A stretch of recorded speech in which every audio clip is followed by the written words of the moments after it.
إن الحمد لله نحمده ونستعينه ونستغفره ونعوذ بالله من شرور أنفسنا ومن سيئات أعمالنا من يهده الله فلا مضل له ومن يضلله فلا هادي له وأشهد أن لا إله إلا الله وحده لا شريك له وأشهد أن محمدا عبده ورسوله صلى الله تعالى عليه وعلى آله وصحبه وسلم تسليما كثيرا أما بعد فأعوذ بالله من الشيطان الرجيم بسم الله الرحمن الرحيم والسماء والطارق وما أدراك ما الطارق النجم الثاقب إن كل نفس لما عليها حافظ فلينظر الإنسان مما خلق من ماء دافق يخرج من بين الصلب والترائب إنه على رجعه لقادر يوم تبلى السرائر فما له من قوة ولا ناصر والسماء ذات الرجع والأرض ذات الصدع إنه لقول فصل وما هو بالهزل إنهم يكيدون كيدا وأكيد كيدا فمهل الكافرين أمهلهم رويدا আজকে তাফসীর হবে সূরা আত-তারিকের। এই সূরায় 17টি আয়াত রয়েছে। সূরা মক্কায় অবতীর্ণ। মহান আল্লাহ রাব্বুল আলামিন এতে প্রথমে কসম করেছেন আকাশের এবং নক্ষত্রের, তারপরে বর্ণনা করেছেন যে প্রত্যেক মানুষের কাজকর্ম, আমল ভালো হোক বা মন্দ হোক সবকিছুই লিপিবদ্ধ করা হচ্ছে, সবকিছু সুরক্ষিত রয়েছে এবং সেসব প্রমাণাদির ভিত্তিতে সেই কর্মলিপি আমলনামার ভিত্তিতে মানুষের হিসাব নিকাশ হবে। যদিও সর্বোপরি আল্লাহ সবকিছু জানেন, আমলনামা যদি নাও লেখা হতো তবু আল্লাহ মানুষের ভালো মন্দ কর্ম সবকিছু ওয়াকিফ হাল। তারপরে আল্লাহ রাব্বুল আলামিন মানুষের উপর প্রুফ কায়েম করার জন্য প্রত্যেকের আমলনামা ফেরেশতাদেরকে দিয়ে সুরক্ষিত করে রাখেন, লিখে রেকর্ড করে রাখা হয়। এ কথা বর্ণনা করা হয়েছে। তারপরে বর্ণনা করা হয়েছে মানুষের সৃষ্টির মূল বিষয়ের কথা, যে কোন জিনিস থেকে মানুষ সৃজিত হয়েছে, এবং তারপরে মানুষ যদি এইভাবে সৃষ্টি হতে পারে, অর্থাৎ আল্লাহ মানুষকে এইভাবে সৃষ্টি করতে পারেন, তাহলে পুনরায় মানুষের মরে যাওয়ার পর তাদেরকে আবার ওঠানো, জীবিত করা এটি সহজ কাজ। প্রথমবার যদি আল্লাহ রাব্বুল আলামিন এইভাবে মানুষকে এইরকম জিনিস থেকে সৃষ্টি করতে পারেন, এটা আল্লাহর জন্য সহজ, তাহলে আল্লাহর জন্য ওর চাইতে অনেক সহজ দ্বিতীয়বার মাটি থেকে পুনরুত্থিত করা, কবর থেকে বা মাটি থেকে ধ্বংস হয়ে যাওয়ার পর, মাটিতে মিশে যাওয়ার পর পুনর্জীবিত করা, এটি আরো সহজ। তারপরে আল্লাহ রাব্বুল আলামিন কসম করেছেন আকাশের এবং জমিনের, আকাশ এবং পৃথিবীর, যে আকাশ থেকে বৃষ্টি বর্ষণ হয়, এবং জমিন যা বিদর্ণশীল, যে জমিন থেকে ফসল আদি জন্মায়, গাছপালা উদ্ভিদ জন্মায়। এবং কসম করার পরে কোরআনের বিষয়বস্তু উল্লেখ করা হয়েছে, যে কোরআন সত্য এবং মিথ্যার মাঝে পার্থক্যকারী, হক এবং বাতিলের মাঝে ফয়সালাকারী, এবং কোরআনে রয়েছে সুষ্ঠু বিচার। কোরআনের যে ফয়সালা বিধিবিধান রয়েছে তাতে রয়েছে শান্তি, এবং কোরআন কোনো উপহাস নয়, বরং কোরআন হচ্ছে চিরসত্য। তারপরে শেষখানে বর্ণনা করা হয়েছে অমুসলিমদের ষড়যন্ত্রের কথা, আল্লাহ এবং রাসূলের, আল্লাহর দিনের অনুসারী মুসলিমদের শত্রুদের, দুশমনদের ষড়যন্ত্রের কথা বর্ণনা করা হয়েছে। তারা ষড়যন্ত্র করতেই থাকবে, ষড়যন্ত্র তাদের অব্যাহত থাকবে, আর আল্লাহ রাব্বুল আলামিন এই ষড়যন্ত্র প্রতিহত করার জন্য কৌশল করতে থাকবেন।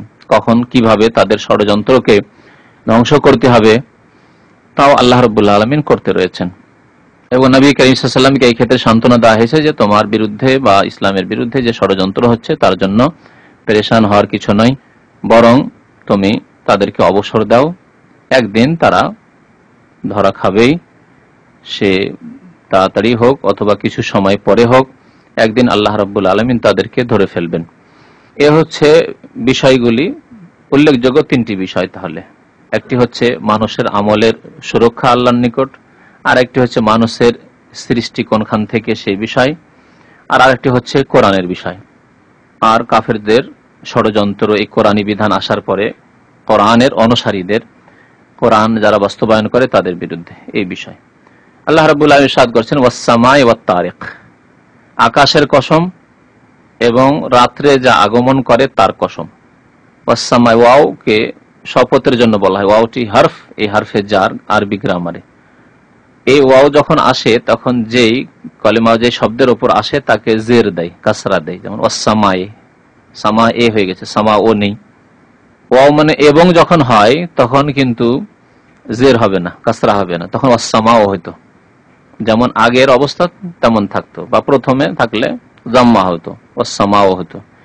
এই ওয়াস-সামাই হয়েছে মানে এখানে ওয়াও কসমের জন্য, শপথ এখানে উজ্জ্বল রয়েছে। আসলে ছিল ওয়া উকসিমু বিস-সামাই, আমি শপথ করি আকাশের। সামা আকাশ, আকাশকেও বলা হয় আকাশ, মাথার উপর ঊর্ধ্বে যা কিছু আছে সবকেও আকাশ কোরআনের ভাষায় বলা হয়েছে, এমনকি মেঘমালাকেও আকাশ বলা হয়েছে। ওয়া আনজালনা মিনাস সামাই মাআন তাহুরা ওয়া ইউনাজ্জিলু আলাইকুম মিনাস সামাই মাআন, আমি পবিত্র পানি আকাশ থেকে নাজিল করে থাকি। আকাশ থেকে মানে মেঘমালা থেকে। এখানে আল্লাহ নাজিল করেন ইউনাজ্জিলু আলাইকুম মিনাস সামাই মাআন, আকাশ থেকে পানি নাজিল করেন। আকাশ মানে এখানে মেঘমালা। তাহলে সামা, আর সামা শব্দটি সিন মিম ওয়াও ধাতু থেকে উৎপত্তি। আর সমুন মানে কোন উঁচু জিনিসকে সমু বলা হয়, যা কিছু ঊর্ধ্বে থাকে বা উঁচু জায়গায় থাকে তাকে সমু বলা হয়। তো মাথার উপরে ঊর্ধ্বে যা কিছু আছে তাকে আরবি ভাষায় সামা বলা হয়। আর 7 আকাশ যে রয়েছে তা ঊর্ধ্বে রয়েছে, সাবা সামাওয়াত, 7 আকাশ রয়েছে যা কোরআনে বলা হয়েছে। তো আল্লাহ আকাশের কসম করেছেন, সামা ওয়াত তারিক, এবং তারাকা মানে রাত্রে আগমন করা। ত রা কাফ এর মানে হচ্ছে রাত্রে আসা, মানুষ আসুক বা অন্য কোনো কিছু আসুক, যে রাত্রে আগমন করে তাকে বলে তারেক। আমরা তারেক নাম রাখি অনেকে, তাই না? তারেক মানে রাত্রে আগমনকারী, তারেক মানে রাত্রে আগমনকারী। তা দিয়ে যদি হয় ত্যাগকারী, যেমন তারেকে সালাত মানে নামাজ ত্যাগকারী, বেনামাজি। তারাকা তা দিয়ে মানে ছেড়ে দেওয়া, আর তারাকা মানে রাত্রে আগমন করা, রাত্রে আসা। তো এখানে তারেক মানে আল্লাহ রাত্রে আগমনকারী শপথ করেছেন। রাত্র আগমনকারী ব্যাপক, রাত্রে অনেক কিছু আসে। রাত্রে যারা এক জায়গা থেকে অন্য জায়গায় আসে সেও আসে, মানুষও আসে।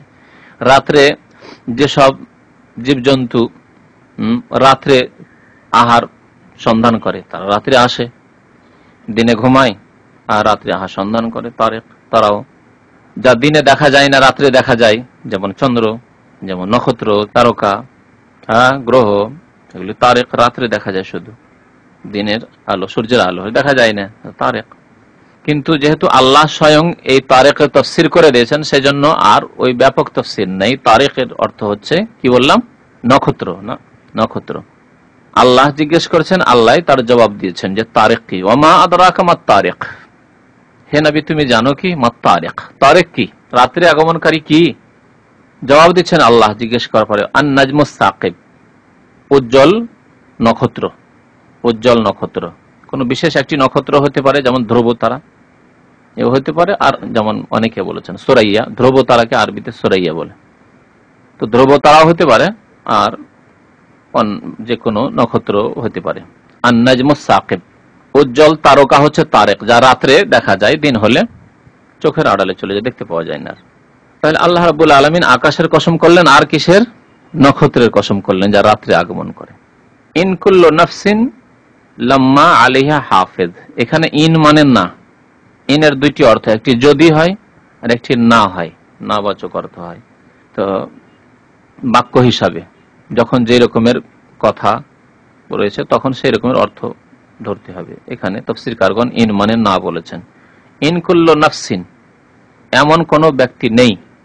ইন কুল্লু নাফসিন মানে এমন কোন ব্যক্তি নেই। লাম্মা আলাই হাফেজ, যে যার ওপর সুরক্ষাকারী নিযুক্ত নেই। শাব্দিক অর্থ করলাম, মানে প্রত্যেক ব্যক্তির উপর, ভাব অর্থ এখন করুন, প্রত্যেক ব্যক্তির ওপর একজন সুরক্ষাকারী নিযুক্ত রয়েছে। প্রত্যেক ব্যক্তির ওপর একজন সুরক্ষাকারী নিযুক্ত রয়েছে। এই সুরক্ষাকারী কে?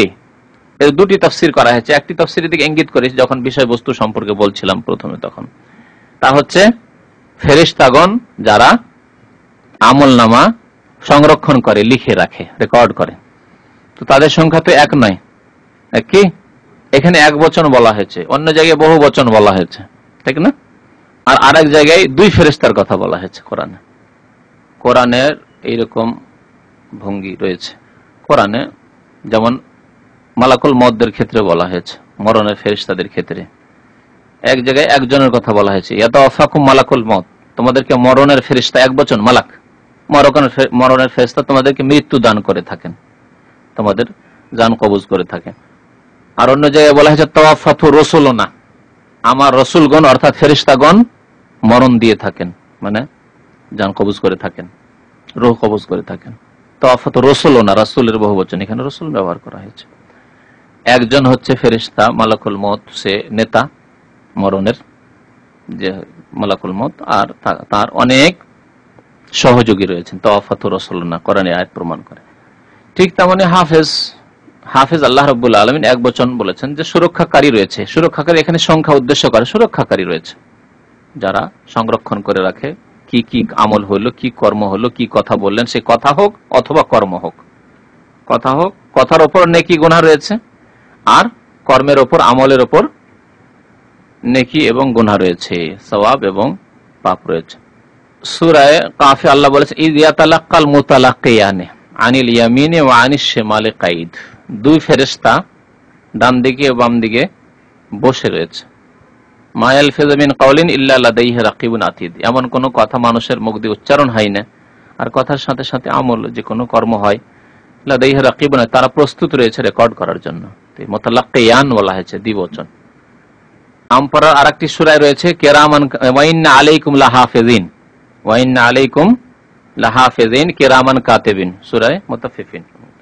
ওয়া ইন্না আলাইকুম লাহাফিজিন কিরামান কাতিবিন, তোমাদের উপর সুরক্ষাকারী গণ রয়েছেন। হাফেজের জমা হচ্ছে হাফেজিন বা হাফেজুন, যেমন সাদেকের জমা সাদেকিন বা সাদেকুন, তাহলে সাবেরের জমা সাবেরিন সাবেরুন, ওই রকম ওয়া ইন্না আলাইকুম লাহাফিজিন, তোমাদের উপর সুরক্ষাগণ নিযুক্ত রয়েছেন, কিরামান কাতিবিন, তারা সম্মানিত ফেরেশতাবৃন্দ, কাতিবিন এবং লেখক বৃন্দ, লিখেন তারা, এবং কিরাম তারা সম্মানীয়, কিরামান কাতিবিন ইয়ালামুনা মা তাফআলুন, তোমরা যা করো তা তারা জানতে পারে, যে কি করছো লিখে রেকর্ড করে তারা।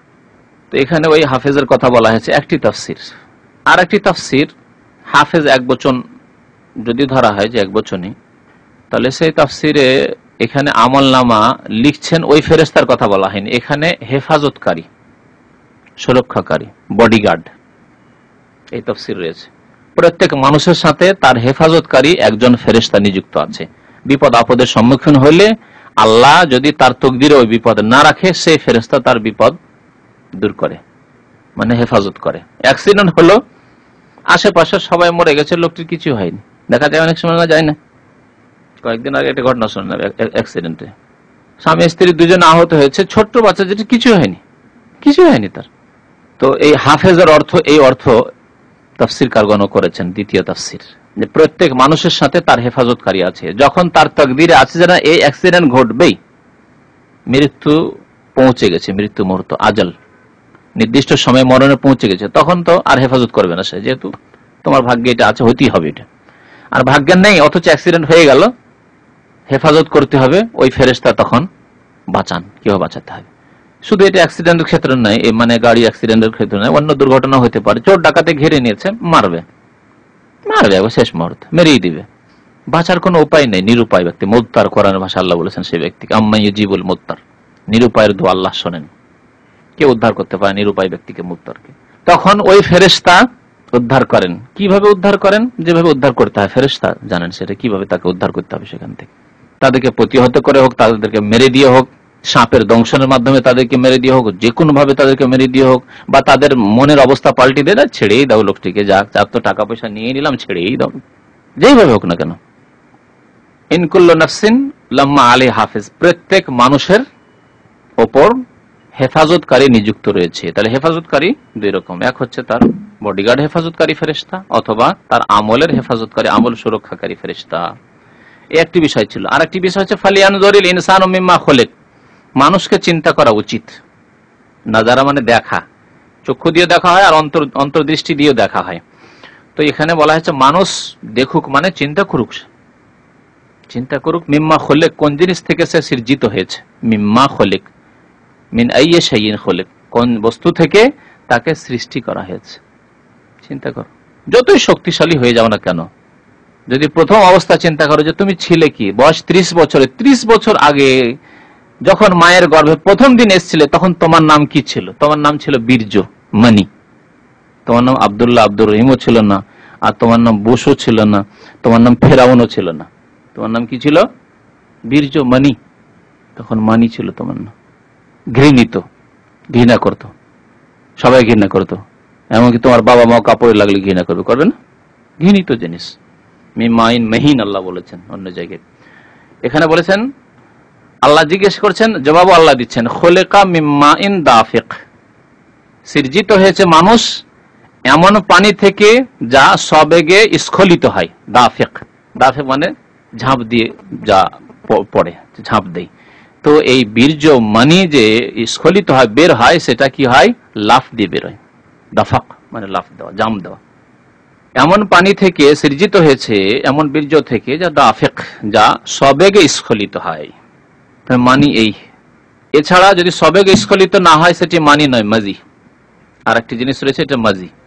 যৌন চাহিদা বা উত্তেজনা একটু শরীরে সৃষ্টি হলে, শরীর গরম হলেই যা চ্যাটচ্যাটে আঠা আঠা ভাবে বেরিয়ে আসে, সেটা সাদাও নয় একবারে, বরং পানির মতো, তার কোনো রং নেই, সাদা নয়। সাদা হয় মানি, যেটা বীর্য। আর মাজি সাদা হয় না, পানির মতো, এবং আঠা একটু হালকা চ্যাটচ্যাটে হয়। আর এটা জাম দিয়ে আসে না, দাফেক নয়, সেটা সবেগে স্খলিত হয় না, একে বলা হয় মাজি। মাজিতে ওযু রয়েছে, কারো মাজি যদি নির্গত হয়, বেরিয়ে যায়, তাহলে ওযু ফরজ, তাহারাত হাসিল করার জন্য। ওযু নষ্ট হয়ে গেছে, আপনাকে নামাজ পড়লে বা এমন কোনো কাজ করেন যাতে ওযু শর্ত রয়েছে, যেমন তাওয়াফ করা, কোরআন তেলাওয়াত, তাহলে ওযু করতে হবে। তাহলে এই পানি কোথা থেকে নির্গত হয়?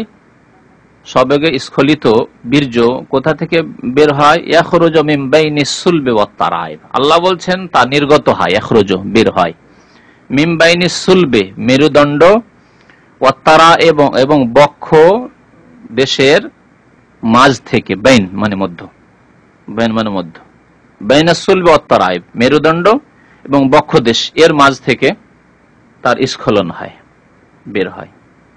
এই তাফসিরে দুটি উক্তি রয়েছে।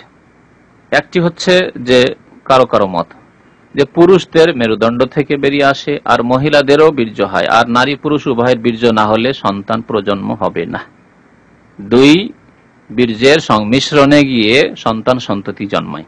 এবং নবী করিম সাল্লাল্লাহু আলাইহি ওয়াসাল্লামের হাদিসে রয়েছে যে দুই নারী পুরুষের বীর্যের মধ্যে যেটা বেশি জয়ী হয় তার আকার ধারণ করে, বা বেশি আগে বেরোলে ছেলে মেয়ে তখন হয়। যদি স্ত্রীর হয় তাহলে মেয়ে জন্মায়, আর যদি স্বামীর প্রথমে হয় তাহলে ছেলে জন্মায়। নবী করিম সাল্লাল্লাহু আলাইহি ওয়াসাল্লামের হাদিসে এসব কথাবার্তা রয়েছে, আল্লাহ ভালো জানেন এর বিস্তারিত কথা। তো কিছু কিছু তাফসীরকারগণ এই তাফসীর করেছেন যে পুরুষদের মেরুদণ্ড থেকে বেরিয়ে আসে আর মহিলাদের বক্ষ দেশ থেকে বেরিয়ে আসে, তারাইব, তারিবাতনের বহুবচন। আর কিছু তাফসীরকারগণ বলেছেন না, যেহেতু মেডিকেল সায়েন্সে এটা এইভাবে প্রমাণ হয় না, বরং বীর্য বেরিয়ে আসে দেহের প্রত্যেক জায়গা থেকে। সেজন্য তারা বলেছেন যে এর অর্থ হচ্ছে মিমবাইনিস সুল, মানুষের দেহের দুটি দিক রয়েছে, একটা হচ্ছে বক্ষ দেশ আর একটা হচ্ছে মেরুদণ্ড পৃষ্ঠ দেশ, আর এই দুইয়ের মাঝে হচ্ছে গোটা বডিটা মানুষের। তো আল্লাহ রাব্বুল আলামিন এখানে বলেননি যে মিন সুলবির রাজুলি ওয়া মিন তারাইবিল মারাতি, কথা তো বলা হয়নি কোরআনে, এগুলি মানুষের ব্যাখ্যা। একথা বলা হয়নি যে পুরুষের মেরুদণ্ড থেকে বেরিয়ে আসে আর মহিলাদের বক্ষদেশ থেকে বেরিয়ে আসে, কথা তো বলা হয়নি কোরআনে, এটি মানুষের ব্যাখ্যা। সুতরাং যদি এটা বাস্তবে না হয় তাহলে কোরআনে কথা বলা হয়নি স্পষ্ট। কোরআনে বলা হয়েছে যে মেরুদণ্ড এবং বক্ষদেশের মাঝখান থেকে বেরিয়ে আসে, আর বক্ষদেশ আর মেরুদণ্ডের মাঝখানে হচ্ছে মানুষের দেহ। সুতরাং মানুষের পুরো দেহ থেকে বেরিয়ে আসে, ইয়াখরুজু মিন বাইনিস সুলবি ওয়াত তারাইব। আর এই তাফসীর করাই ভালো, এই তাফসীরের উপর কোনো আপত্তি নেই। তাহলে যে আল্লাহ এই বীর্য কোথায় ছিল? কোন জায়গায় স্টক হয়ে আছে, স্টোর আছে কি বীর্যের?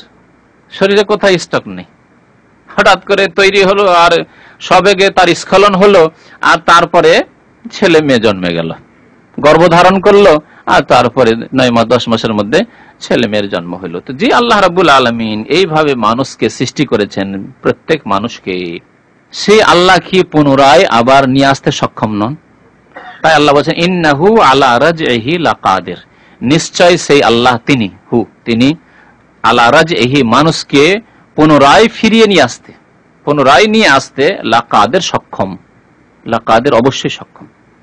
তো আল্লাহ রাব্বুল আলামিন মানুষ মরে যাওয়ার পরে আবার যে পুনর্জীবিত করবেন, হিসাব নিকাশ নেবেন, এটি কোনো মুশকিল কথা নাই। যে আল্লাহ প্রথমবার সৃষ্টি করেছেন সে আল্লাহ দ্বিতীয়বারও সৃষ্টি করবেন। ইয়াউমা তুবলাস সারায়ের, তারপরে আল্লাহ রাব্বুল আলামিন এখানে যে পুনরুত্থান হবে, আবার পুনরায় আল্লাহ জীবন দান করবেন, তারপরে পরীক্ষা নিরীক্ষা মানে হিসাব নিকাশ হবে, সেই দিকে ইঙ্গিত করা হয়েছে। মানে কিয়ামতের দৃশ্যের কথা এখানে একটু বলা হয়েছে, যে সেই দিন গোপনীয় বস্তু সমূহের, গোপনীয় জিনিসগুলির পরীক্ষা নিরীক্ষা হবে। ইয়াউমা, সেই দিন, অর্থাৎ কিয়ামতের দিনে, যে দিন পুনর্জীবিত করা হবে, যে আলা রাজহিল কাদের, সেই দিন কি করা হবে? তুবলা, পরীক্ষা করা হবে। আর সারায়ের, শরীরাতুনের বহুবচন, শরীর মানে ভিতরে যা গোপনে রাখবেন, সির, সির মানে গোপন, আর ওর বিপরীত হচ্ছে জাহার, ইন্নাহু ইয়ালামুল জাহার আখফা, ওকে খাফিও বলে। তো সেই দিন পরীক্ষা করা হবে আর সারায়ের, গোপনীয় বস্তুগুলির, মানে প্রত্যেক মানুষের গোপনীয় রেকর্ড রয়েছে একটা, কি করেছেন আপনি, আপনি ছাড়া কেউ জানেন না। জানে কি?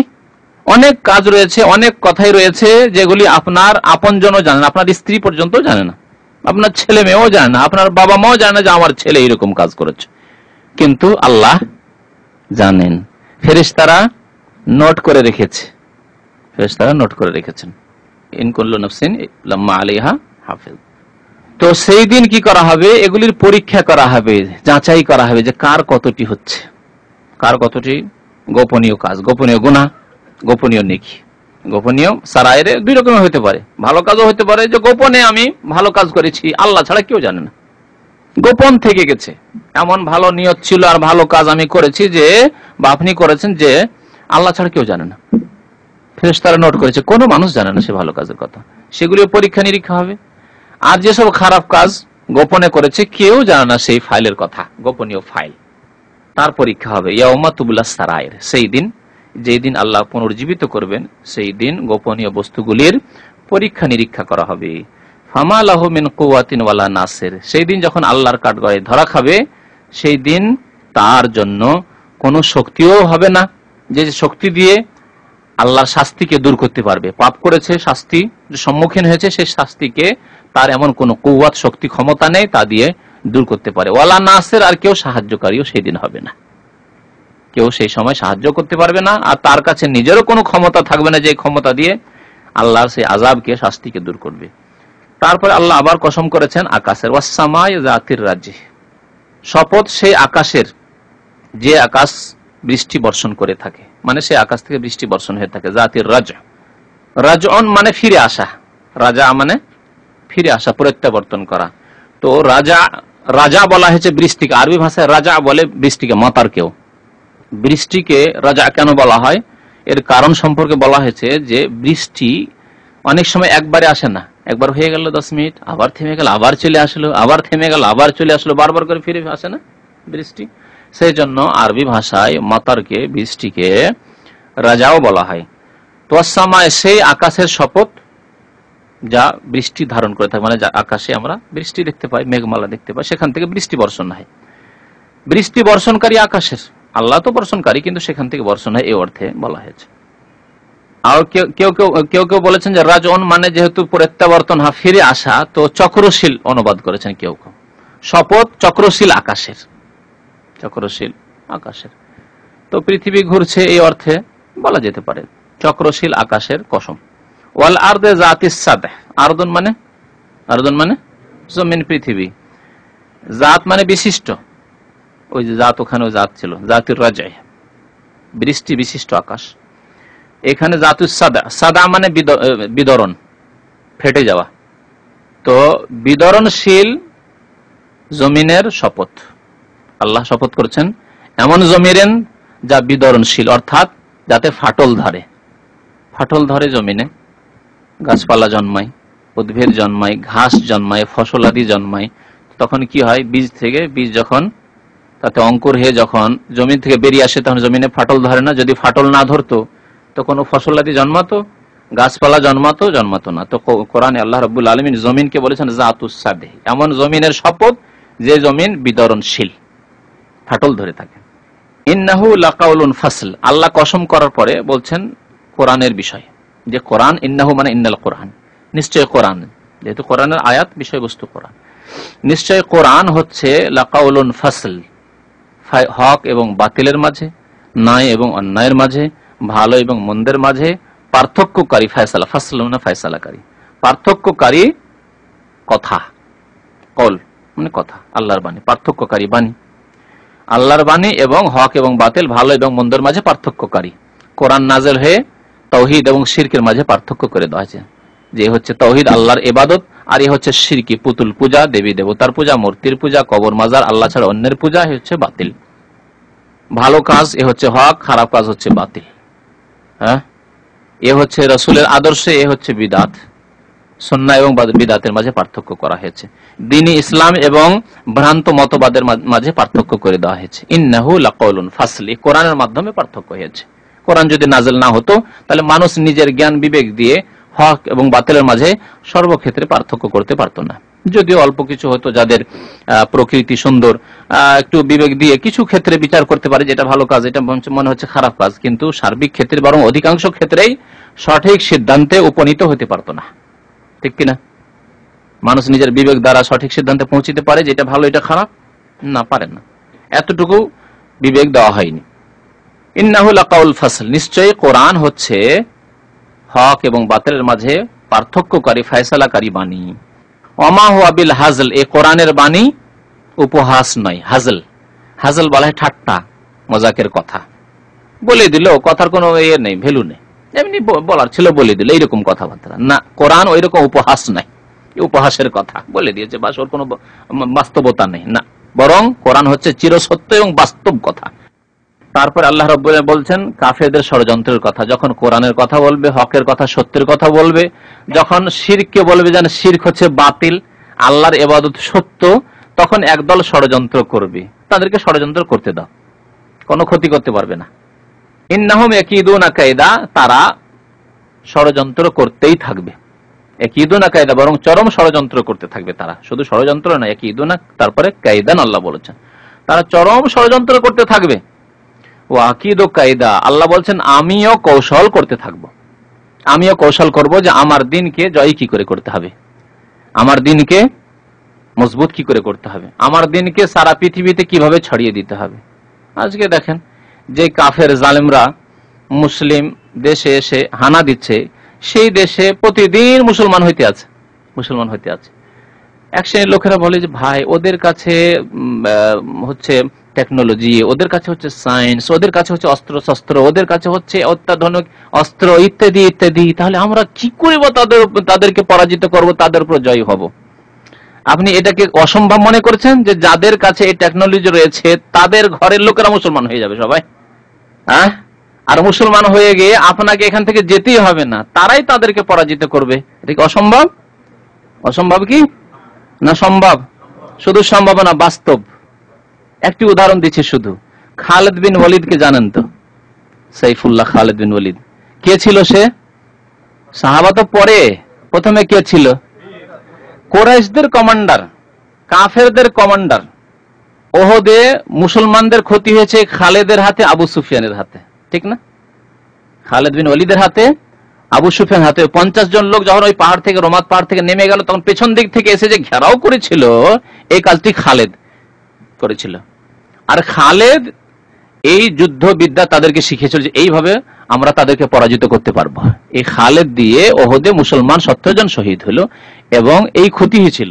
সেই খালিদ বিন ওয়ালিদ কে আল্লাহ কি করলেন? মুসলমান হওয়ার তৌফিক দিলেন। শুধু তাই কি যে সে নিজেকে বাঁচালো? শুধু এই খালিদ বিন ওয়ালিদকে দিয়ে পারস্য সেই যুগের পরাশক্তি, দুইটি বড় শক্তি ছিল সেই যুগে, একটা হচ্ছে পারস্য শক্তি, একটা রোমান শক্তি। এই খালিদ বিন ওয়ালিদকে দিয়ে আল্লাহ এই পারস্য শক্তিকে ধ্বংস করেছে। ইরাক, ইরান মুসলিমদের হাতে হযরত উমর রাদিয়াল্লাহু তাআলা জামানা এসেছে এই খালিদ বিন ওয়ালিদের মাধ্যমে। আল্লাহ রাব্বুল আলামিন দান করেছেন, কিন্তু এতে নেতৃত্ব কে দিয়েছিল? খালিদ বিন ওয়ালিদ। আরো পরে খালিদ বিন ওয়ালিদের পরে আরো সাহাবী নেতৃত্ব দিয়েছেন, কিন্তু খালিদ বিন ওয়ালিদের এতে উল্লেখযোগ্য ভূমিকা ছিল। তাহলে যদি খালিদ বিন ওয়ালিদকে দিয়ে আল্লাহ পারস্য দেশের এই শক্তি দান করতে পারেন, তো যেই কাফেরগুলির হাতে টেকনোলজি রয়েছে, অত্যাধুনিক অস্ত্র রয়েছে, তাদের মধ্য থেকে অনেককে আল্লাহ মুসলিম বানিয়ে দিয়ে তাদের মাধ্যমে আল্লাহ সেই শক্তিগুলিকে ধ্বংস করতে পারেন না? বাস্তব কিনা? শুধু সম্ভব নয়, তাহলে বাস্তব ঘটনা। ইসলামের ইতিহাসে এইসব বাস্তব ঘটনা ঘটেছে। তো আল্লাহ বলছেন তারা ষড়যন্ত্র করছে আর আমিও কৌশল করছি যে কেমন করে সেই দেশে ইসলাম পৌঁছাতে হবে, সেই দেশকে ইসলামিক দেশ বানাতে হবে। ফেরাউনও ষড়যন্ত্র করছিল, আর মুসা আলাইহিস সালামের পক্ষ থেকে আল্লাহ রাব্বুল আলামিন কৌশল আঁটছিলেন যে কেমন করে ফেরাউনকে ধ্বংস করে বনি ইসরায়েলের হাতে মিসরটাকে তুলে দিতে হবে। ঠিক কিনা? তুলে দিয়ে দিলেন। কাযালিকা আওরাসনাহা বনি ইসরাইল, আল্লাহ বলছেন এইভাবে আমি বনি ইসরাইলকে উত্তরাধিকারী বানিয়ে দিলাম মিসরের। তো এই কাযালিকা আওরাসনাহা এটা কি হতে পারে না এখনো, যে আমাদেরকে আল্লাহ ওই দেশগুলির ওয়ারিস বানিয়ে দেবেন, উত্তরাধিকারী বানিয়ে দেবেন? অসম্ভব কিচ্ছু অসম্ভব না, বাস্তব। কত এর দৃষ্টান্ত নেবেন? এক তো সাহাবায়ে কেরামের জামানার দিলাম, ফেরাউনের যুগ, মুসার যুগের দেখলেন। কিন্তু আমাদের ঈমানের নবায়ন করতে হবে, ঈমানকে ঠিক করতে হবে, আমাদের আমলকে ঠিক করতে হবে, আমাদেরকে ফরায়েজ ওয়াজিবাতের পাবন্দি করতে হবে, দ্বীনের দিকে ফিরে আসতে হবে, আমাদের পাপ মুক্ত জীবন যাপন করতে হবে। আমরা হিন্দু, মুশরিক, ইহুদি, খ্রিস্টানদের মতোই পাপ করতে থাকবো, তাহলে আল্লাহর মদদ নেমে আসবে না। ইন্নাহুম ইয়াকিদুনা কায়দা, তারা ষড়যন্ত্র করতে আছে, করতে দাও। ও আকিদু কায়দা, আমি কৌশল করছি। আল্লাহর ক্ষেত্রে ষড়যন্ত্র ব্যবহার করা জায়েজ নয়। কোরআনের ভাষায় কায়েদ দুই ক্ষেত্রে ব্যবহার হয়েছে, কিন্তু বাংলা ভাষায় আমি কি একই অর্থ করলাম না? যেহেতু ষড়যন্ত্রটা খারাপ কাজ আর কৌশল করা ভালো কাজ, সেজন্য আল্লাহর ক্ষেত্রে ভালো ভাষা প্রয়োগ করতে হবে। হয়তো প্রথম আপনারা খেয়াল করেননি যখন আমি তর্জমা করেছেন কি ইন্নাহুম ইয়াকিদুনা কায়দা, তারা ষড়যন্ত্র করতে আছে। যেহেতু তারা খারাপ ষড়যন্ত্র, বাতিলের পক্ষ থেকে তারা ষড়যন্ত্র করছে, আল্লাহ কি করছেন? হককে জয়ী করার জন্য, সেজন্য আল্লাহ কৌশল করছেন। ও আকিদু কায়দা, আমি সুন্দরভাবে কৌশল করছি। ফামা হেলিল কাফিরিন, হে নবী, সুতরাং হে নবী, মাহলিল কাফিরিন, কাফেরদেরকে অবসর দিয়ে দাও। মাহাল মানে ঢিল দিয়ে দাও, অবসর, ছাড় দিয়ে দাও। কাফেরদেরকে অবসর দিয়ে দাও। আমহিলহুম রুয়াইদা, কিছুদিনের জন্য অবসর দিয়ে দাও, কিছুদিন অবসর দাও, দেখো কি হচ্ছে। আমি মানচিত্র পাল্টিয়ে দিচ্ছি। আল্লাহ রাব্বুল আলামিন মানচিত্র পরিবর্তন করে দিলেন। মক্কা ছিল দারুল কুফর।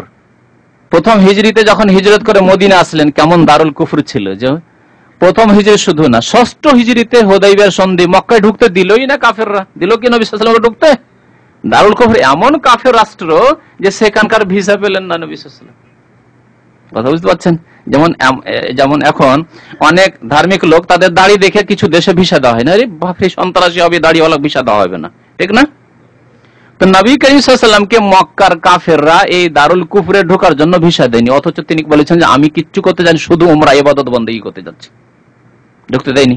1400 সাহাবা ফিরে আসলেন হুদাইবিয়া থেকে, সন্ধি করে যে ঠিক আছে আগামী বছর। তাদের জিদ পূরণ হলো। 3 দিনের জন্য আগামী বছর আসবে, কিন্তু অস্ত্র নিয়ে নয়। আর অস্ত্র থাকে ভিতরে ঢোকানো থাকবে, খোলা থাকবে না। আর 3 দিনের মধ্যে বেরিয়ে যেতে হবে। 3 দিন হতে যাচ্ছে, 3 দিন এখনো শেষ হয়নি। বলছে আম্মা, তোমার সাথীদেরকে নিয়ে বেরিয়ে যাও, 3 দিন হতে যাচ্ছে, কিন্তু আগেই ওয়ার্নিং দিচ্ছে কাফেররা। এটা 6ষ্ঠ হিজরিতে, তাই না? 7ম হিজরি পার হচ্ছে 8ম হিজরি। কদিনের? 1.5 বছরের। 1.5 বছরের মধ্যেই এমন অবস্থার পরিবর্তন হলো যে নবী করিম সাল্লাল্লাহু আলাইহি ওয়াসাল্লাম একজন বিজয়ী পুরুষ হয়ে সাহাবায়ে কেরামদেরকে নিয়ে ফতেহ মক্কা করলেন, মক্কা বিজয় করলেন এবং বললেন যে তোমরা কি মনে করো যে মা আনা ফাইলুন বিকুম, তোমাদের সাথে আমি কি করতে পারি, কি আশা রাখো আমার কাছ থেকে তোমরা?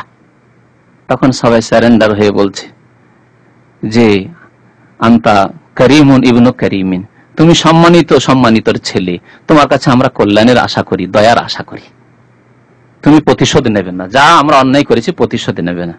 নবী করিম সাল্লাল্লাহু আলাইহি ওয়াসাল্লাম বললেন যে আমি কোনো প্রতিশোধ নেব না, আমি তাই বলছি যা বলেছিলেন ইউসুফ আলাইহিস সালাম লিইখওয়াতিহি, তার ভাইদেরকে, যে লা তাসরিবা আলাইকুমুল ইয়াউম, আজকে কোনো তিরস্কার নেই, কোনো ধিক্কার নেই, কোনো ভর্ৎসনা নেই, ইয়াগফিরুল্লাহু লাকুম, আল্লাহ তোমাদেরকে মাফ করে দিক। এই কথাই আমি আজকে বলবো। ইযহাবু ফাআনতুমুত তুলাকা, যাও তোমাদেরকে আজকে ছেড়ে দিলাম, মাফ করে দিলাম। রাহমাতুল লিল আলামিন, বিশ্বজাহানের যে করুণা, তিনি নবী করিম সাল্লাল্লাহু আলাইহি ওয়াসাল্লাম তিনি প্রমাণ করলেন যে আমি বিশ্বজাহানের রহমত করুণা, রাহমাতুল লিল আলামিন। ওয়া মা আরসালনাকা ইল্লা রাহমাতাল লিল আলামিন। না হলে প্রতিশোধ নিতে পারতেন, এক একটি করে ধরে ধরে প্রতিশোধ নিতে পারতেন, যে তোমরা এই করেছো, এই করেছো, এই করেছো। 100 উটের পুরস্কার কোথায় ছিল প্রথম হিজরিতে যখন হিজরত করছেন, আর কোথায় এসে বলছে যে মাফ করে দাও, তোমার কাছ থেকে ভালোই আশা করি আমরা। তো আল্লাহ বলছেন ফামাহিলিল কাফেরদেরকে অবসর দাও, এই যে কিছুদিনের অবসর, আমহিলহুম রুয়াইদা, রুয়াইদা মানে কিছু সময়ের জন্য, অল্প সময়ের জন্য তাদেরকে অবসর দাও, আমি তাদেরকে দেখে নিচ্ছি কি করতে হবে। আল্লাহ রাব্বুল আলামিন যে ওয়াদা প্রতিশ্রুতি দিয়েছিলেন তা পূরণ করলেন। ইন্না ওয়াদাল্লাহি হক, কোরআন আল্লাহ বলেছেন নিশ্চয় আল্লাহর ওয়াদা সত্য। ফালা তাগুররান্নাকুমুল হায়াতুদ দুনিয়া, সুতরাং ইহজীবন তোমাদেরকে যেন প্রতারিত না করে। ইহজীবনের লোভ লালসা, ব্যবসায়ী স্বার্থ বা গদি দুনিয়া ইত্যাদি ইত্যাদি, পাপের জীবনযাপন, ভোগবিলাসের জীবনযাপন তোমাদের, ফালা তাগুররান্নাকুমুল হায়াতুদ দুনিয়া, ইহজগতের লোভ লালসা তোমাদেরকে ধোঁকায় যেন নিমজ্জিত না করে, প্রতারণায় নিমজ্জিত না করে। ওয়ালা ইয়াগুররান্নাকুম বিল্লাহিল গারুর, আর কোন ধোঁকাবাজ তোমাদেরকে ধোঁকায় যেন নিমজ্জিত না করে। আল্লাহ রাব্বুল আলামিন আমাদেরকে কোরআন বোঝার এবং তার প্রতি আমল করার জন্য তৌফিক দান করেন। আল্লাহ রাব্বুল আমাদেরকে যেন দুনিয়া এবং আখিরাতে সুখী করেন। আমিন। ওয়া সাল্লাল্লাহু আলা নবিয়িনা মুহাম্মদ ওয়া আলা আলিহি ওয়া সাহবিহি আজমাইন।